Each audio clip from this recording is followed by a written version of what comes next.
दुर्गा सप्तशती भाग 2।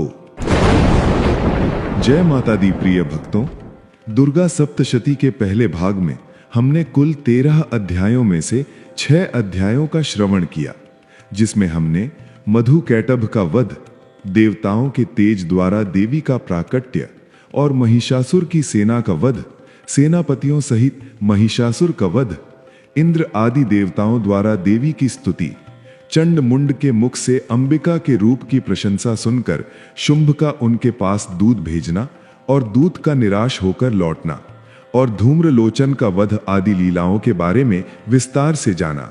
तो आइए मित्रों, अब हम माता रानी की आगे की सभी लीलाओं का आनंद लेते हैं और सुनते हैं दुर्गा सप्तशती का भाग 2। 7वां अध्याय, चंड और मुंड का वध। ऋषि ने कहा, तत्पश्चात शुंभ की आज्ञा पाकर वे चंड मुंड आदि दैत्य चतुरंगिणी सेना के साथ अस्त्र शस्त्रों से सुसज्जित होकर चल पड़े। फिर गिरिराज हिमालय के सुवर्णमय ऊंचे शिखर पर पहुंचकर उन्होंने सिंह पर बैठी हुई देवी को देखा। वे मंद मंद मुस्कुरा रही थीं। उन्हें देखकर दैत्य लोग तत्परता से पकड़ने का प्रयास करने लगे। किसी ने धनुष तान लिया, किसी ने तलवार संभाली और कुछ लोग देवी के पास आकर खड़े हो गए। तब अंबिका ने उन शत्रुओं के प्रति बड़ा क्रोध किया। उस समय क्रोध के कारण उनका मुख काला पड़ गया, ललाट में भौहें टेढ़ी हो गईं और वहां से तुरंत ही विकराल मुखी काली प्रकट हुई, जो तलवार और पाश लिए थी। वे विचित्र खटवांग धारण किए, चिते के चर्म की साड़ी पहने, नर मुंडों की माला से विभूषित थीं। उनके शरीर का मांस सूख गया था, केवल हड्डियों का ढांचा था, जिससे वे अत्यंत भयंकर जान पड़ती थीं।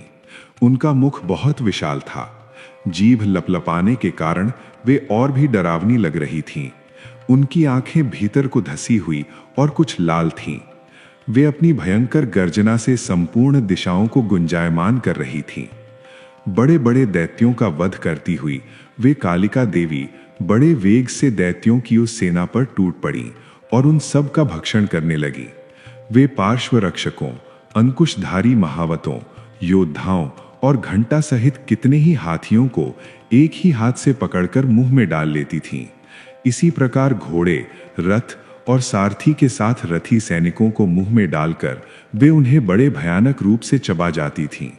किसी के बाल पकड़ लेती, किसी का गला दबा देती, किसी को पैरों से कुचल डालती और किसी को छाती के धक्के से गिराकर मार देती थीं। वे असुरों के छोड़े हुए बड़े बड़े अस्त्र शस्त्र मुंह से पकड़ लेती और रोष में आकर उनको दांतों से पीस डालती थीं। काली ने बलवान और दुरात्मा दैत्यों की वो सारी सेना रौंद डाली, खा डाली और कितनों को ही मार भगाया। कोई तलवार के घाट उतर गए, कोई खटवांग से पीटे गए और कितने ही असुर दांतों के अग्रभाग से कुचले जाकर मृत्यु को प्राप्त हो गए। इस प्रकार देवी ने असुरों की उस सारी सेना को क्षण भर में ही मार गिराया। ये देखकर चंड उन अत्यंत भयानक काली देवी की ओर दौड़ पड़ा। महादैत्य मुंड ने भी अत्यंत भयंकर बाणों की वर्षा से और हजारों बार चलाए हुए चक्रों से उन भयानक नेत्रों वाली देवी को आच्छादित कर दिया। वे अनेकों चक्र देवी के मुख में समाते हुए ऐसे लग रहे थे जैसे सूर्य के बहुत सारे मंडल बादलों के उदर में प्रवेश कर रहे हों।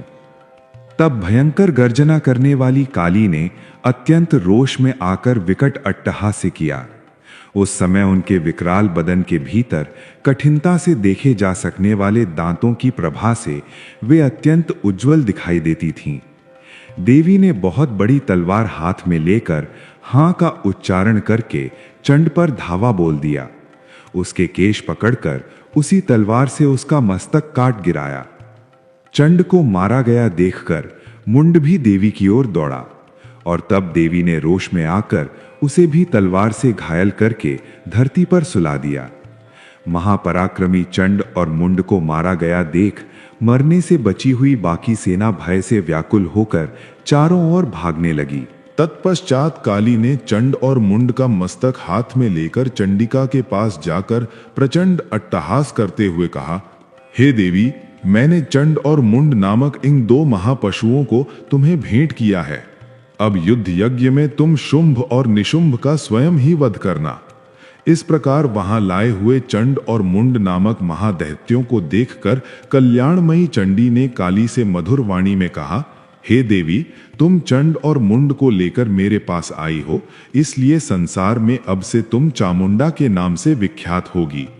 और इस प्रकार श्री मार्कंडेय पुराण में सावर्णिक मनवंतर की कथा के अंतर्गत देवी महात्म्य में चंड मुंड वध नामक 7वां अध्याय पूर्ण हुआ। प्रेम से बोलिए जय माता दी। 8वां अध्याय रक्त बीज का वध। ऋषि ने कहा, चंड और मुंड नामक दैत्यों के मारे जाने और बहुत सी सेना का संहार हो जाने पर दैत्यों के राजा प्रतापी शुंभ के मन में बड़ा क्रोध आया। उसने दैत्यों की संपूर्ण सेना को युद्ध के लिए कूच करने की आज्ञा दी। उसने कहा, आज उदायुध नाम के 86 दैत्य सेनापति अपनी सेनाओं के साथ युद्ध के लिए प्रस्थान करें। कंबू नाम वाले दैत्यों के 84 सेना नायक अपनी वाहिनी से घिरे हुए यात्रा करें। 50 कोटि वीर्य कुल के और 100 धौम्र कुल के असुर सेनापति मेरी आज्ञा से सेना सहित आगे कूच करें। कालक, दोहरिद, मौर्य और काल के असुर भी युद्ध के लिए तैयार हों। मेरी आज्ञा से तुरंत प्रस्थान करें। भयानक शासन करने वाला असुरराज शुंभ इस प्रकार आज्ञा देकर सहस्त्रों बड़ी बड़ी सेनाओं के साथ युद्ध के लिए प्रस्थित हुआ। उसके अत्यंत भयंकर सेना आती देखकर चंडिका ने अपने धनुष के टंकार से पृथ्वी और आकाश के बीच का भाग गूंजा दिया। राजन, तदंतर देवी के सिंह ने भी बड़े जोर से दहाड़ना आरंभ किया। फिर अंबिका ने घंटे के शब्द से उस ध्वनि को और भी बढ़ा दिया। धनुष की टंकार, सिंह की दहाड़ और घंटे की ध्वनि से संपूर्ण दिशाएं गूंज उठीं। उस भयंकर शब्द से काली ने अपने विकराल मुख को और भी बढ़ा लिया था और इस प्रकार वे विजयी हुईं। उस तुमुल नाद को सुनकर दैत्यों की सेनाओं में चारों ओर से आकर चंडिका देवी, सिंह तथा काली देवी को क्रोधपूर्वक घेर लिया। इसी बीच में असुरों के विनाश तथा देवताओं के अभ्युदय के लिए ब्रह्मा, शिव, कार्तिकेय, विष्णु तथा इंद्र आदि देवों की शक्तियां, जो अत्यंत पराक्रम और बल से संपन्न थीं, वे उनके शरीरों से निकलकर उन्हीं के रूप में चंडिका देवी के पास आ गईं। जिस देवता का जैसा रूप, जैसी वेशभूषा और जैसा वाहन है, ठीक वैसे ही साधनों से संपन्न हो उनकी अपनी अपनी शक्तियां असुरों से युद्ध करने के लिए आईं। सबसे पहले हंस युक्त विमान पर बैठी हुई अक्षसूत्र और कमंडलों से सुशोभित ब्रह्मा जी की शक्ति उपस्थित हुई, जिसे ब्रह्माणी कहते हैं। महादेव जी की शक्ति वृषभ पर आरूढ़ होकर हाथों में श्रेष्ठ त्रिशूल धारण किए, महानाग का कंकण पहने, मस्तक में चंद्र रेखा से विभूषित होकर वहां आ पहुंची। कार्तिकेय जी की शक्ति रूपा जगदंबिका उन्हीं का रूप धारण किए श्रेष्ठ मयूर पर आरूढ़ होकर शक्ति दैत्य से युद्ध करने के लिए आ गईं। इसी प्रकार भगवान विष्णु की शक्ति गरुड़ पर विराजमान होकर शंख, चक्र, गदा और शारंग धनुष तथा खड्ग हाथ में लिए आ गईं। अनुपम यज्ञ वाराह का रूप धारण करने वाले श्री हरि की जो शक्ति है, वो भी वाराह शरीर धारण करके वहां उपस्थित हुई। नृसिंह शक्ति भी नरसिंह के समान शरीर धारण करके वहां पर आ गई। उसकी गर्दन के बालों के झटके से आकाश के तारे बिखरते थे। इस प्रकार इंद्र की शक्ति वज्र हाथ में लिए गजराज अहिरावत पर बैठकर आई। उसके भी सहस्त्र नेत्र थे। इंद्र का जैसा रूप है वैसा ही उसका था। तत्पश्चात उन देव शक्तियों से घिरे हुए महादेव जी ने चंडिका से कहा, मेरी प्रसन्नता के लिए आप शीघ्र ही इन असुरों का संहार करें। तब देवी के शरीर से अत्यंत भयानक और परम उग्र चंडिका शक्ति प्रकट हुई, जो सैकड़ों गीदड़ों की भांति आवाज कर रही थी। उस अपराजिता देवी ने धूमिल जटा वाले महादेव जी से कहा, हे भगवान, आप शुंभ निशुंभ के पास दूत बनकर जाइए और उन अत्यंत गर्वीले दानव शुंभ और निशुंभ दोनों से कहिए, साथ ही उनके अतिरिक्त भी जो दानव युद्ध के लिए वहां उपस्थित हैं, उनको भी ये संदेश दीजिए कि हे दैत्यों, अगर तुम जीवित रहना चाहते हो तो पाताल में लौट जाओ। इंद्र को त्रिलोकी का राज्य मिल जाए और देवता यज्ञ भाग का उपभोग करें। अगर बल के घमंड में आकर तुम युद्ध की अभिलाषा रखते हो तो आ जाओ, मेरी शिवाएं योगिनियां तुम्हारे कच्चे मांस से तृप्त होने के लिए तैयार हैं। हालांकि उस देवी ने भगवान शिव को दूत के कार्य में नियुक्त किया था, इसलिए वो शिव दूती के नाम से भी संसार में जानी गई। वे महादैत्य भी भगवान शिव के मुख से देवी के वचन सुनकर क्रोध में आ गए और जहां कात्यायनी विराजमान थी उस ओर बढ़ने लगे। वे दैत्य अमर्ष में भरकर पहले ही देवी के ऊपर बाण, शक्ति और वृष्टि आदि अस्त्रों की वृष्टि करने लगे। तब देवी ने भी खेल खेल में धनुष की टंकार की और उससे छोड़े हुए बड़े बड़े बाणों द्वारा दैत्यों के चलाए हुए बाण, शूल, शक्ति और फर्शों को काट डाला। फिर काली उनके आगे होकर शत्रुओं को शूल के प्रहार से विदीर्ण करने लगी और खटवांग से उन्हें मारने लगी। उन सब को मारती हुई वह रणभूमि में विचरने लगी। ब्राह्मणी भी जिस ओर दौड़ती उसी ओर अपने कमंडलों का जल छिड़ककर शत्रुओं की ओज और पराक्रम को नष्ट कर देती थी। माहेश्वरी ने त्रिशूल से, वैष्णवी ने चक्र से और अत्यंत क्रोध में भरी हुई कुमार कार्तिकेय की शक्ति ने शक्ति से दैत्यों का संहार आरंभ किया। इंद्र शक्ति के वज्र प्रहार से विदीर्ण होकर सैकड़ों दैत्य दानव रक्त की धारा बहाते हुए पृथ्वी पर सो गए। वाराही शक्ति ने कितनों को अपनी थूनी की मार से नष्ट किया।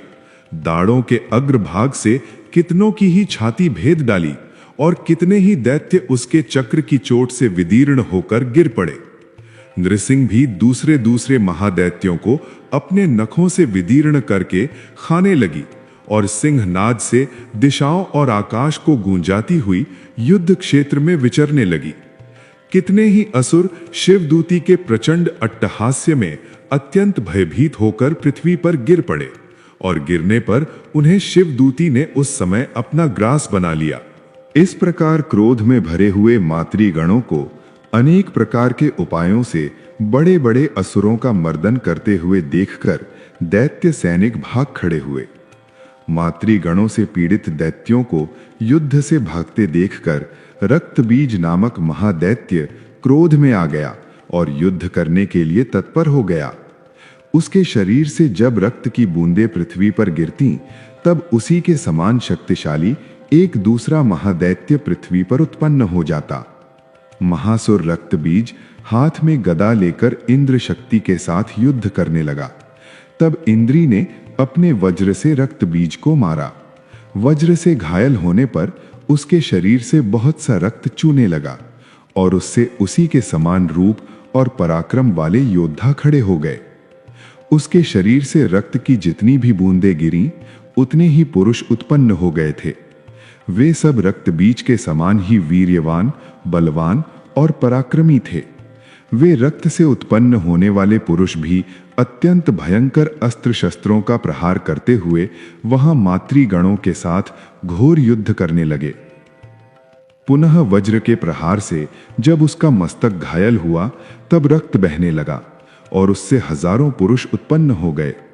वैष्णवी ने युद्ध में रक्तबीज पर चक्र का प्रहार किया और इंद्री ने उस दैत्य सेनापति की गदा से चोट पहुंचाई। वैष्णवी के चक्र से घायल होने पर उसके शरीर से जो रक्त बहा और उससे जो उसी के बराबर आकार वाले सहस्र महादैत्य प्रकट हुए, उनके द्वारा संपूर्ण जगत व्याप्त हो गया। कौमारी ने शक्ति से, वाराही ने खड्ग से और माहेश्वरी ने त्रिशूल से महादैत्य रक्तबीज को घायल किया। क्रोध में भरे हुए उस महादैत्य रक्तबीज ने भी गदा से सभी मातृ शक्तियों पर पृथक पृथक प्रहार करना आरंभ किया। शक्ति और शूल आदि से अनेक बार घायल होने पर जो उसके शरीर से रक्त की धारा पृथ्वी पर गिरी, उससे भी निश्चय ही सैकड़ों असुर उत्पन्न हो गए। इस प्रकार उस महादैत्य के रक्त से प्रकट हुए असुरों द्वारा संपूर्ण जगत व्याप्त हो गया। इससे उन देवताओं को बड़ा भय हुआ। देवताओं को उदास देखकर चंडिका ने काली से शीघ्रता पूर्वक कहा, हे चामुंडे, तुम अपना मुख और भी फैलाओ और मेरे शस्त्रपात से गिरने वाले रक्त बिंदुओं और उनसे उत्पन्न होने वाले महादैत्यों को तुम अपने इस उतावले मुख से खा लो। इस प्रकार रक्त से उत्पन्न होने वाले महादैत्यों का भक्षण करती हुई तुम रण में विचरण करती रहो।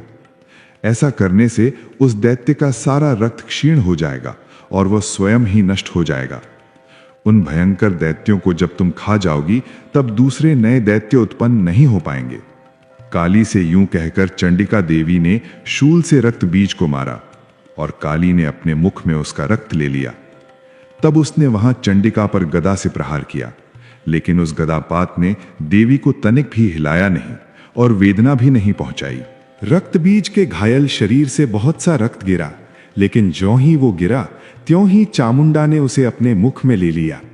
रक्त गिरने से काली के मुख में जो महादैत्य उत्पन्न हुए उन्हें भी वो चट कर गई और उसने रक्त बीज का रक्त भी पी लिया। तत्पश्चात देवी ने रक्त बीज को, जिसका रक्त चामुंडा ने पी लिया था, वज्र, बाण, खड्ग, शक्ति आदि से मार डाला। हे राजन, इस प्रकार शस्त्रों के समुदाय से आहत और रक्तहीन हुआ महादैत्य रक्त बीज पृथ्वी पर गिर पड़ा। हे नरेश्वर, इससे देवताओं को अनुपम हर्ष की प्राप्ति हुई और मातृगण उन असुरों के रक्तपान के मद से उद्दत सा होकर नृत्य करने लगे। इस प्रकार श्री मार्कंडेय पुराण में सावर्णिक मनवंतर की कथा के अंतर्गत देवी महात्म्य में रक्त बीज वध नामक 8वां अध्याय पूर्ण हुआ। प्रेम से बोलिए जय माता दी। अध्याय 9 निशुंभ वध। कथा को आगे बढ़ाते हुए राजा ने कहा, हे भगवान, आपने रक्त बीज के वध से संबंध रखने वाला देवी चरित्र का ये अद्भुत महात्म्य मुझे बताया। अब रक्त बीज के मारे जाने पर अत्यंत क्रोध में भरे हुए शुंभ और निशुंभ ने जो कर्म किया उसे मैं सुनना चाहता हूं। कृपया उस विषय में बताएं। ये सुनकर ऋषि ने कहा, हे राजन, युद्ध में रक्त बीज तथा अन्य दैत्यों के मारे जाने पर शुंभ और निशुंभ के क्रोध की सीमा नहीं रही। अपनी विशाल सेना इस प्रकार मारी जाती हुई देखकर निशुंभ अमर्ष में भरकर देवी की ओर दौड़ पड़ा। उसके साथ ही असुरों की प्रधान सेना भी थी। उसके आगे पीछे और पार्श्वभाग में बड़े बड़े असुर थे जो क्रोध से ओठ चबाते हुए देवी को मारने के लिए आए हुए थे। महापराक्रमी शुंभ भी अपनी सेना के साथ मातृगणों से युद्ध करके क्रोधवश चंडिका को मारने के लिए आ पहुंचा था। तब देवी के साथ शुंभ और निशुंभ का घोर संग्राम छिड़ गया। वे दोनों दैत्य मेघों की भांति बाणों की भयंकर वर्षा करने लगे। उन दोनों के चलाए हुए बाणों को चंडिका ने अपने बाणों के समूह से तुरंत ही काट डाला और शस्त्र समूहों की वर्षा करके उन दोनों दैत्यपतियों के अंगों में भी चोट पहुंचाई। निशुंभ ने तीखी तलवार और चमकती हुई ढाल लेकर देवी के श्रेष्ठ वाहन सिंह के मस्तक पर प्रहार कर दिया। अपने वाहन को चोट पहुंचने पर देवी ने शूरप्रप नामक बाण से निशुंभ की श्रेष्ठ तलवार तुरंत ही काट दी और उसकी ढाल को भी, जिसमें 8 चांद जड़े हुए थे, खंड खंड कर दिया। ढाल और तलवार के कट जाने पर उस असुर ने शक्ति चलाई, लेकिन सामने आने पर देवी ने चक्र से उसके भी 2 टुकड़े कर दिए। अब तो निशुंभ क्रोध से जल उठा था। उस दानव ने देवी को मारने के लिए शूल उठा लिया, लेकिन देवी ने समीप आने पर उसे मुक्के से मारकर चूर्ण कर दिया। तब उसने गदा घुमाकर चंडी के ऊपर चलाई, लेकिन वो भी देवी के त्रिशूल से कटकर भस्म हो गई। उस पश्चात दैत्यराज निशुंभ को फरसा हाथ में लेकर आते देखा गया। देवी ने उसे बाण समूहों से घायल करके धरती पर सुला दिया। उस भयंकर पराक्रमी भाई निशुंभ के धराशायी हो जाने पर शुंभ को अत्यंत क्रोध आया और अंबिका का वध करने के लिए वो आगे बढ़ा। रथ पर बैठे बैठे ही उत्तम आयुधों से सुशोभित अपनी बड़ी बड़ी 8 अनुपम भुजाओं से समूचे आकाश को ढककर वो अद्भुत दिख रहा था। उसे आते देखकर देवी ने शंख बजाया और धनुष के प्रत्यंचा का अत्यंत जोर का शब्द किया। साथ ही अपने घंटे की ध्वनि से, क्योंकि ये समस्त दैत्य सैनिकों का तेज नष्ट करने वाली थी, संपूर्ण दिशाओं को उन्होंने व्याप्त कर दिया। इसके बाद सिंह ने अपनी दहाड़ से आकाश, पृथ्वी और 10 दिशाओं को गुंजा दिया। फिर काली ने आकाश में उछलकर अपने दोनों हाथों से पृथ्वी पर आघात किया। इससे ऐसा भयंकर शब्द हुआ कि पहले के सभी शब्द शांत हो गए। तत्पश्चात शिवदूती ने दैत्यों के लिए अमंगलजनक अट्टहास किया। इन सभी शब्दों को सुनकर समस्त असुर थर्रा उठे, लेकिन शुंभ को बहुत क्रोध आया हुआ था। उस समय देवी ने शुंभ को लक्ष्य करके कहा, अरे ओ दुरात्मा, खड़ा रह, अभी रुक जा। तभी आकाश में खड़े हुए देवता भी बोल उठे, जय हो, जय हो। शुंभ ने वहां आकर ज्वालाओं से युक्त अत्यंत भयानक शक्ति चलाई। अग्निमय पर्वत के समान आती हुई उस शक्ति को देवी ने बड़े भारी लूके से दूर हटा दिया।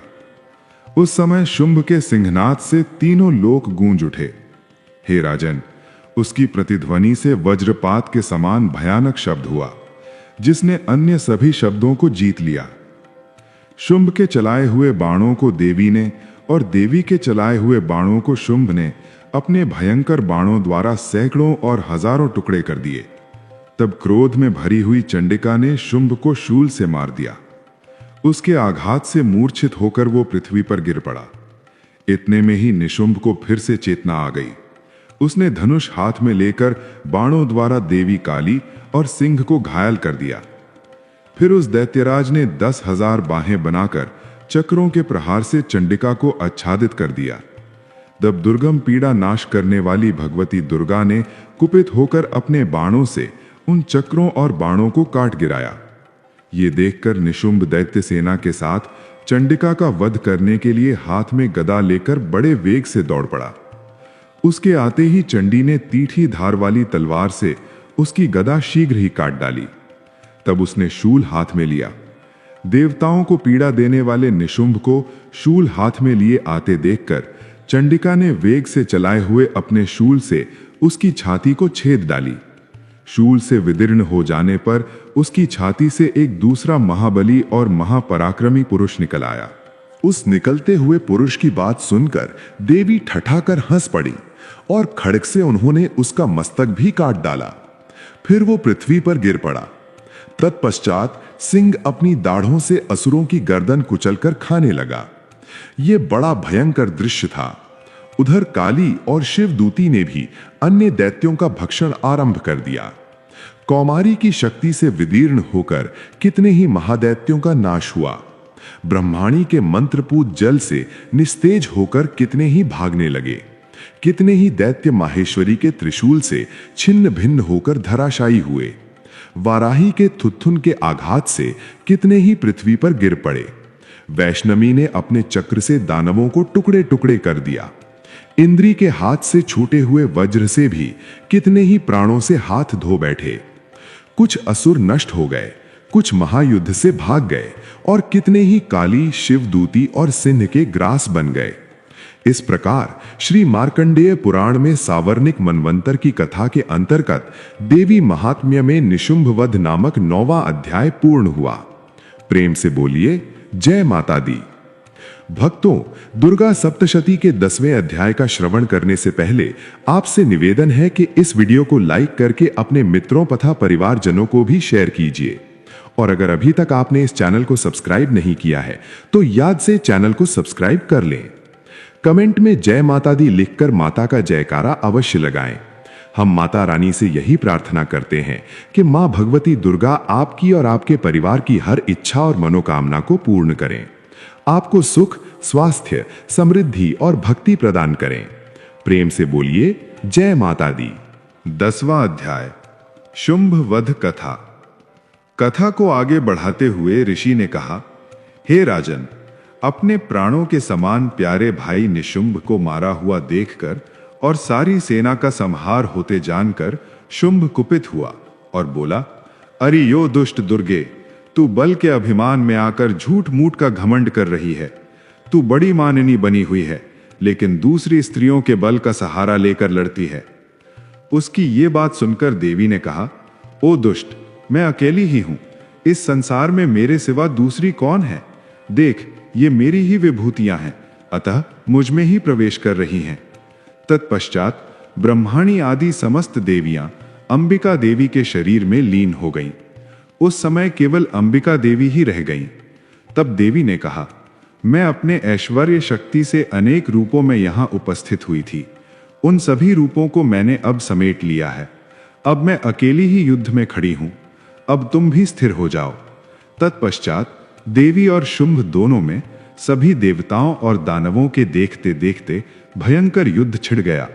बाणों की वर्षा और तीखे शस्त्रों एवं दारुण अस्त्रों के प्रहार के कारण ये युद्ध सभी लोगों के लिए अत्यंत भयानक प्रतीत हुआ।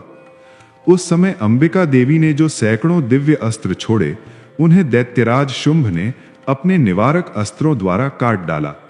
इसी प्रकार शुंभ ने भी जो दिव्य अस्त्र चलाए, उन्हें परमेश्वरी ने भयंकर हुंकार करते हुए खिलवाड़ में ही नष्ट कर दिया।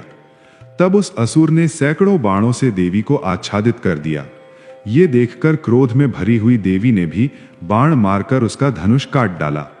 धनुष कट जाने पर फिर दैत्यराज ने शक्ति हाथ में ली, लेकिन देवी ने चक्र से उसके हाथ की शक्ति भी काट गिराई।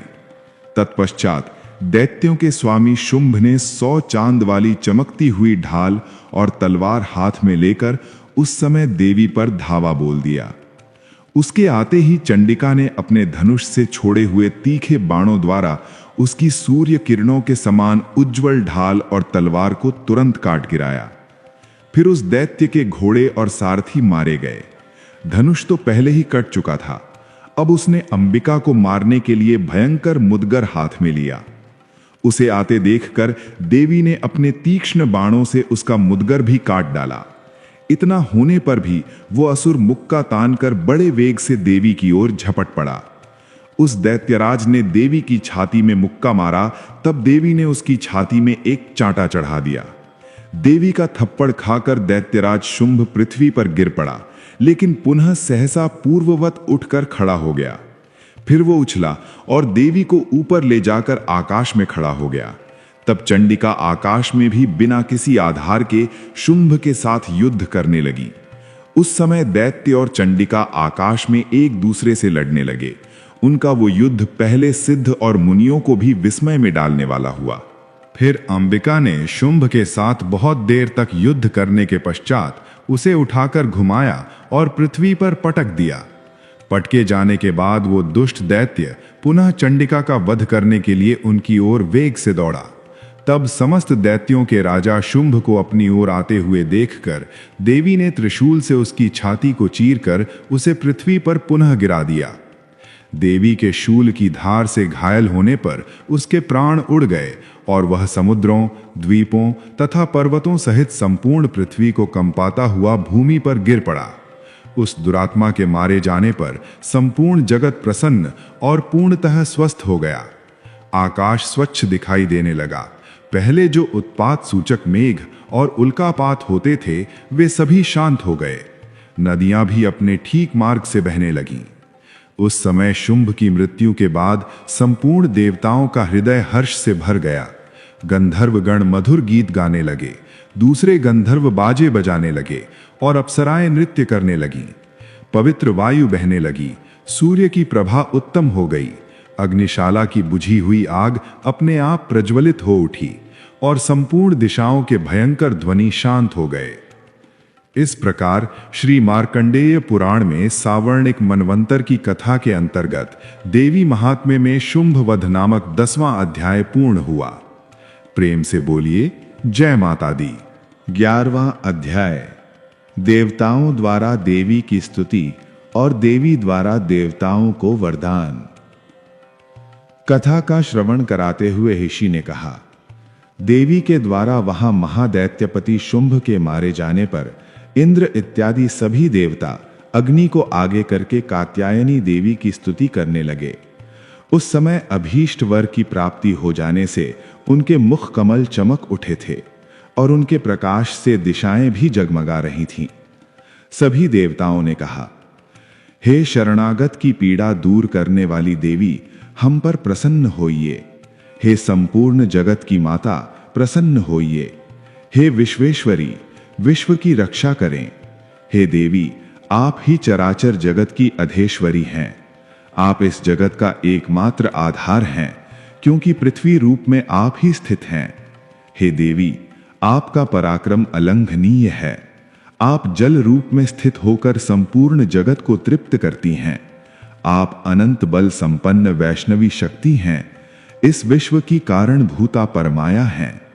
हे देवी, आपने समस्त जगत को मोहित किया हुआ है। आप ही प्रसन्न होने पर इस पृथ्वी पर मोक्ष की प्राप्ति करवाती हैं। संपूर्ण विद्याएं आप ही के विभिन्न स्वरूप हैं। जगत में जितनी भी स्त्रियां हैं वे सब आपकी ही मूर्तियां हैं। हे जगदम्बे, एकमात्र आप ही इस विश्व को व्याप्त करती हैं। आपकी स्तुति भला क्या हो सकती है।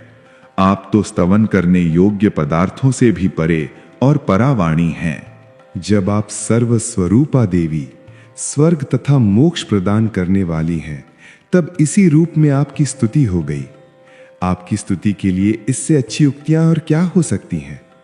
बुद्धि रूप से सभी लोगों के हृदय में विराजमान रहने वाली, स्वर्ग तथा मोक्ष प्रदान करने वाली हे नारायणी देवी, आपको नमस्कार है। कला, काष्ठा आदि के रूप से क्रमशः परिणाम की ओर ले जाने वाली तथा विश्व का उपसंहार करने में समर्थ हे नारायणी, आपको नमस्कार है। हे नारायणी, आप सब प्रकार का मंगल प्रदान करने वाली मंगलमयी हैं। आप कल्याणदायिनी शिवा हैं।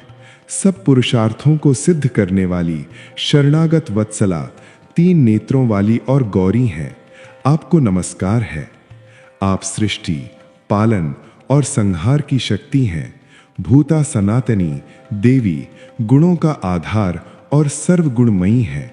हे नारायणी, आपको नमस्कार है। शरण में आए हुए दीनों और पीड़ितों की रक्षा में संलग्न रहने वाली तथा सबकी पीड़ा दूर करने वाली हे नारायणी देवी, आपको नमस्कार है। आप ब्रह्माणी का रूप धारण करके हंसों से जुड़े हुए विमान पर बैठती हैं और कुश मिश्रित जल छिड़कती रहती हैं। आपको नमस्कार है। माहेश्वरी रूप से त्रिशूल, चंद्रमा और सर्प को धारण करने वाली तथा महान वृषभ की पीठ पर बैठने वाली हे नारायणी देवी, आपको नमस्कार है। मोरों और मुर्गों से घिरी रहने वाली तथा महाशक्ति धारण करने वाली कौमारी रूप धारिणी निष्पापे हे नारायणी, आपको नमस्कार है। शंख, चक्र, गदा और शारंग धनुष रूप उत्तम आयुधों को धारण करने वाली हे वैष्णवी शक्ति रूपा नारायणी, आप प्रसन्न होइए। आपको नमस्कार है। हाथ में भयानक महाचक्र लिए और दाढ़ों पर धरती को उठाए वाराही रूप धारणी कल्याणमयी नारायणी, आपको नमस्कार है। भयंकर नरसिंह रूप से दैत्यों के वध के लिए उद्योग करने वाली तथा त्रिभुवन की रक्षा में संलग्न रहने वाली हे नारायणी, आपको नमस्कार है। मस्तक पर किरट और हाथ में महावज्र धारण करने वाली, सहस्त्र नेत्रों के कारण उद्दीप्त दिखाई देने वाली और वृत्रासुर के प्राणों का अपहरण करने वाली इंद्र शक्ति रूपा नारायणी देवी, आपको नमस्कार है। शिवदूती रूप से दैत्यों की महती सेना का संहार करने वाली, भयंकर रूप धारण कर विकट गर्जना करने वाली हे नारायणी देवी, आपको नमस्कार है। दाढ़ों के कारण विकराल मुख वाली, मुंडमाला से विभूषित मुंडमर्दिनी चामुंडा रूपा नारायणी, आपको नमस्कार है। लक्ष्मी, लज्जा, महाविद्या, श्रद्धा, पुष्टि, स्वधा, ध्रुवा, महारात्रि तथा महाअविद्या रूपा नारायणी, आपको नमस्कार है। मेधा, सरस्वती, वरा, भूति, तामसी, बाभ्रवी तथा ईशा रूपा नारायणी देवी, आपको नमस्कार है। सर्वस्वरूपा, सर्वेश्वरी, सब प्रकार की शक्तियों से संपन्न दिव्य रूपा दुर्गे देवी, सब भयों से हमारी रक्षा करें, आपको नमस्कार है। हे कात्यायनी, ये 3 लोचन युक्त सौम्य मुख सब प्रकार के भयों से हमारी रक्षा करें, आपको नमस्कार है। हे भद्रकाली, ज्वालाओं के कारण विकराल प्रतीत होने वाली और समस्त असुरों का संहार करने वाली, आपका त्रिशूल भय से हमें बचाए, आपको नमस्कार है। हे देवी, जो अपनी ध्वनि से संपूर्ण जगत को व्याप्त करके दैत्यों के तेज नष्ट कर देते हैं, वो तुम्हारा घंटा हम लोगों की पापों से उसी प्रकार रक्षा करे जैसे माता अपने पुत्रों की बुरे कर्मों से रक्षा करती हैं। हे चंडिके, आपके हाथों में सुशोभित खड्ग जो असुरों के रक्त और चर्बी से चर्चित है, वो हमारा मंगल करे, हम आपको नमस्कार करते हैं। हे देवी, आप प्रसन्न होने पर सभी रोगों को नष्ट करती हैं और कुपित होने पर मनोवांछित सभी कामनाओं का नाश कर देती हैं। जो लोग आपकी शरण में जा चुके हैं उन पर विपत्ति तो आती ही नहीं। आपकी शरण में गए हुए मनुष्य दूसरों को शरण देने वाले हो जाते हैं। हे देवी अंबिके, आपने अपने स्वरूप को अनेक भागों में विभक्त करके नाना प्रकार के रूपों से इस समय इन धर्मद्रोही महादैत्यों का संहार किया है। वो सब दूसरा कौन कर सकता था? विद्याओं में ज्ञान को प्रकाशित करने वाले शास्त्रों में तथा आदि वाक्यों में आपके सिवा और किसका वर्णन है? तथा आपको छोड़कर दूसरी कौन ऐसी शक्ति है जो इस विश्व को अज्ञानमय घोर अंधकार से परिपूर्ण ममता रूपी गड्ढे में निरंतर भटका रही हो? हे विश्वेश्वरी, आप विश्व का पालन करती हैं। आप विश्व रूपा हैं, इसलिए संपूर्ण विश्व को धारण करती हैं। आप भगवान विश्वनाथ की भी वंदनीय हैं। जो लोग भक्ति पूर्वक आपके सामने मस्तक झुकाते हैं वे संपूर्ण विश्व को आश्रय देने वाले होते हैं। हे देवी, प्रसन्न होइए। विश्व की पीड़ा दूर करने वाली देवी, हम आपके चरणों पर पड़े हुए हैं। हम पर प्रसन्न होइए। त्रिलोक निवासियों की पूजनीय परमेश्वरी, सभी लोगों को वरदान दीजिए। देवताओं की इस प्रकार प्रार्थना सुनकर देवी ने कहा, हे देवताओं, मैं वर देने के लिए तैयार हूं। आपके मन में जिसकी इच्छा हो वो वर मांग लो। संसार के लिए उस उपकारक वर को मैं अवश्य दूंगी। देवताओं ने कहा, हे सर्वेश्वरी, आप इसी प्रकार तीनों लोकों के समस्त बाधाओं को शांत करें और हमारे शत्रुओं का नाश करती रहें। देवी ने कहा, हे देवताओं, वैवास्वत मनवंतर के 28वें युग में शुंभ और निशुंभ नाम के 2 अन्य महादैत्य उत्पन्न होंगे। तब मैं नंदगोप के घर में उनकी पत्नी यशोदा के गर्भ से अवतीर्ण होकर विंध्याचल में जाकर रहूंगी और इन दोनों असुरों का नाश करूंगी। फिर अत्यंत भयंकर रूप से पृथ्वी पर अवतार धारण करके मैं विप्रचित नाम वाले दानवों का वध करूंगी।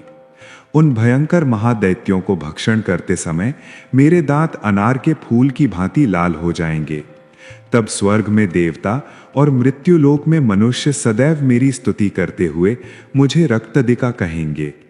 फिर जब पृथ्वी पर 100 वर्षों के लिए वर्षा रुक जाएगी और पानी का अभाव हो जाएगा, उस समय मुनियों के स्तवन करने पर मैं पृथ्वी रूप अयोनिजा रूप में प्रकट होऊंगी और 100 नेत्रों से मुनियों को देखूंगी। अतः मनुष्य शताक्षी इस नाम से मेरा कीर्तन करेंगे। हे देवताओं, उस समय मैं अपने शरीर से उत्पन्न हुए शाखों द्वारा समस्त संसार का भरण पोषण करूंगी। जब तक वर्षा नहीं होगी तब तक वह शाख ही सबके प्राणों की रक्षा करेंगे।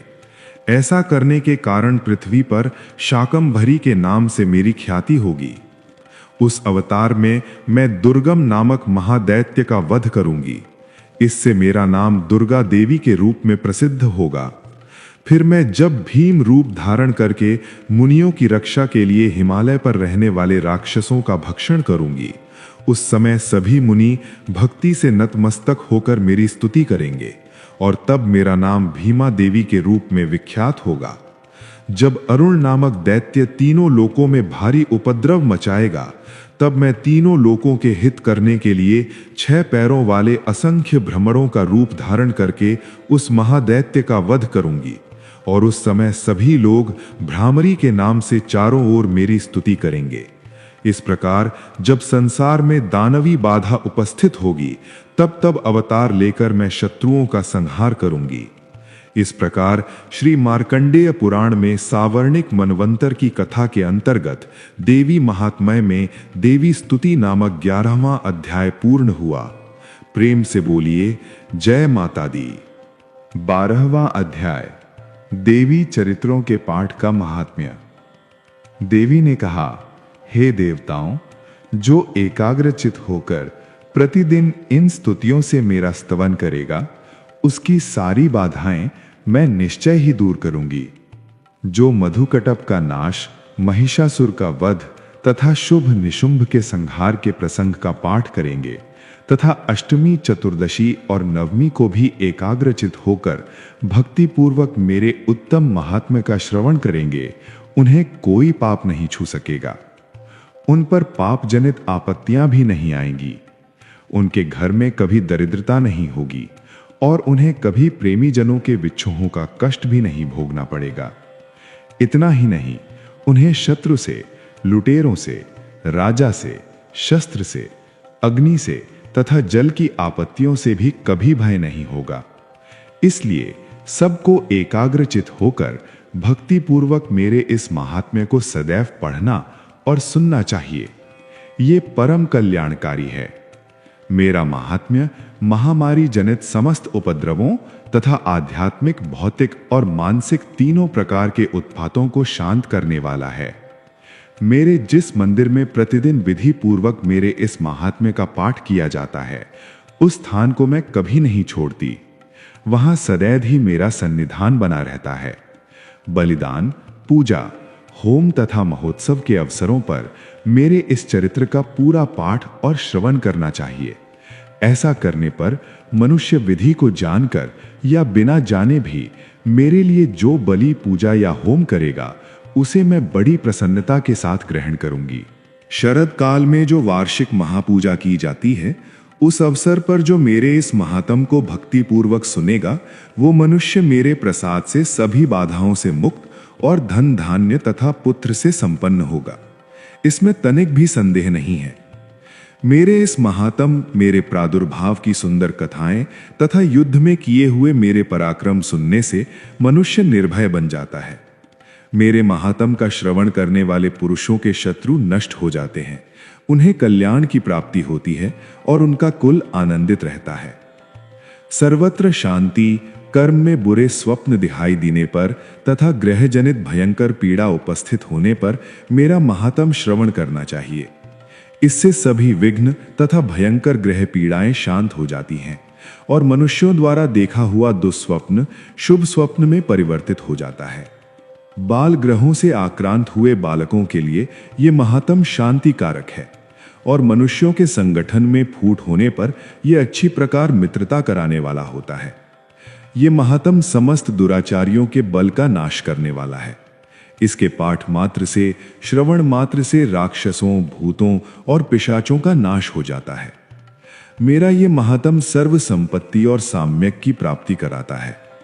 पशु, पुष्प, अर्ध, धूप, दीप, गंध आदि उत्तम सामग्रियों द्वारा पूजन करने, ब्राह्मणों को भोजन कराने, होम करने, प्रतिदिन अभिषेक करने, नाना प्रकार के भोग अर्पित करने और दान देने से 1 वर्ष तक जो मेरी आराधना की जाती है, उससे उतनी प्रसन्नता मेरे इस महात्म के एक बार श्रवण मात्र से हो जाती है। ये महात्म्य श्रवण करने पर पापों को हर लेता है, आरोग्य प्रदान करता है। मेरे प्रादुर्भाव का कीर्तन समस्त भूतों से रक्षा करता है और मेरा युद्ध विषयक चरित्र दुष्ट दैत्यों का संहार करने वाला है। इसके श्रवण करने पर मनुष्यों को शत्रु का भय नहीं रहता। हे देवताओं, आपने और ब्रह्म ऋषियों ने जो मेरी स्तुतियां की हैं तथा ब्रह्मा जी ने जो स्तुति की है, वे सभी कल्याणमयी बुद्धि प्रदान करती हैं। वन में, निर्जन मार्ग में, दावानल से घिरे स्थान में, लुटेरों के दाव में, शत्रुओं के पकड़ने पर, जंगल में सिंह, व्याघ्र या हाथियों के पीछा करने पर, महासागर में तूफान के समय, भयंकर युद्ध में शस्त्रों के प्रहार और वेदना से पीड़ित होने पर जो भी व्यक्ति मेरे इस चरित्र का स्मरण करता है, श्रवण करता है, वो मनुष्य संकट से मुक्त हो जाता है। मेरे प्रभाव से सिंह आदि हिंसक जंतु नष्ट हो जाते हैं और लुटेरे तथा शत्रु भी मेरे चरित्र का स्मरण करने वाले पुरुष से दूर भागते हैं। देवी का महिमा गान करते हुए ऋषि ने कहा। इस प्रकार कहकर प्रचंड पराक्रम वाली भगवती चंडिका सभी देवताओं के देखते देखते वहां से अंतर्ध्यान हो गई। फिर समस्त देवता भी शत्रुओं के मारे जाने से निर्भय होकर पहले की भांति यज्ञ भाग का उपभोग करते हुए अपने अपने अधिकार का पालन करने लगे। संसार का विध्वंस करने वाले महाभयंकर अतुल पराक्रमी देव शत्रु शुंभम तथा महाबली निशुंभ के युद्ध में देवी द्वारा मारे जाने पर शेष दैत्य पाताल लोक में चले जाते हैं। हे राजन, इस प्रकार भगवती अंबिका देवी नित्य होते हुए भी पुनः पुनः प्रकट होकर जगत की रक्षा करती हैं। वे इस विश्व को मोहित करती हैं, वे ही जगत को जन्म देती हैं और वे ही प्रार्थना करने पर संतुष्ट होकर विज्ञान और समृद्धि प्रदान करती हैं। हे राजन, महाप्रलय के समय महामारी का स्वरूप धारण करने वाली वे महाकाली ही इस समस्त ब्रह्मांड में व्याप्त हैं। वे समय समय पर महामारी होती हैं और स्वयं अजन्मा होते हुए भी सृष्टि के रूप में प्रकट होती हैं। वे सनातनी देवी ही समय अनुसार संपूर्ण भूतों की रक्षा करती हैं। मनुष्यों के हित के लिए अभ्युदय के समय में वे घर में लक्ष्मी के रूप में स्थित होकर उन्नति प्रदान करती हैं और अभाव के समय दरिद्रता बनकर विनाश का कारण होती हैं। पुष्प, धूप और गंध आदि से पूजन करके उनकी स्तुति करने पर वे धन, पुत्र, धार्मिक बुद्धि और उत्तम गति प्रदान करती हैं। इस प्रकार श्री मार्कंडेय पुराण में सावर्णिक मनवंतर की कथा के अंतर्गत देवी महात्म्य में फलस्तुति नामक 12वां अध्याय पूरा हुआ। प्रेम से बोलिए जय माता दी। 13वां अध्याय, सूरत और वैश्य को देवी का वरदान। सबसे पहले हम देवी का ध्यान करते हैं, जो उदय काल की सूर्य मंडल की सी कांत धारण करने वाली हैं, जिनकी 4 भुजाएं और 3 नेत्र हैं और जो अपने हाथों में पाश, अंकुश, वर और अभय मुद्रा धारण किए रहती हैं। उन शिवा देवी का मैं ध्यान करती हूं। ऋषि ने कहा, हे राजन, इस प्रकार मैंने आपसे देवी के उत्तम महात्म का वर्णन किया, जो इस जगत को धारण करती हैं। उन देवी का ऐसा ही प्रभाव है। वे ही विद्या उत्पन्न करती हैं। भगवान विष्णु की माया स्वरूपा उन भगवती के द्वारा ही वैश्य और अन्य विवेकी जन मोहित होते हैं, मोहित हुए हैं और आगे भी मोहित रहेंगे। हे महाराज, आप उन्हीं परमेश्वरी की शरण में जाइए। आराधना करने पर वे ही मनुष्यों को भोग, स्वर्ग और मोक्ष प्रदान करती हैं। मार्कंडेय ऋषि ने कहा, मेधा मुनि के ये वचन सुनकर राजा सूरत ने उत्तम व्रत का पालन करने वाले उन महाभाग महर्षि को प्रणाम किया। वे अत्यंत ममता और राज अपहरण से बहुत खिन्न हो चुके थे। हे महामुनि, इसलिए विरक्त होकर वे राजा तथा वैश्य तत्काल तपस्या को चले गए और जगदम्बा के दर्शन हेतु नदी के तट पर रहकर तपस्या करने लगे। वे वैश्य उत्तम देवी सूक्त का जप करते हुए तपस्या में प्रवृत्त हुए। वे दोनों नदी के तट पर देवी की मिट्टी की मूर्ति बनाकर पुष्प, धूप और हवन आदि से उनकी आराधना करने लगे। उन्होंने पहले आहार को धीरे धीरे कम किया और फिर बिल्कुल निराहार रहकर देवी में ही मन लगाकर एकाग्रता पूर्वक उनका चिंतन आरंभ किया। वे दोनों अपने शरीर के रक्त से प्रोक्षित बलि देते हुए लगातार 3 वर्षों तक संयम पूर्वक आराधना करते रहे।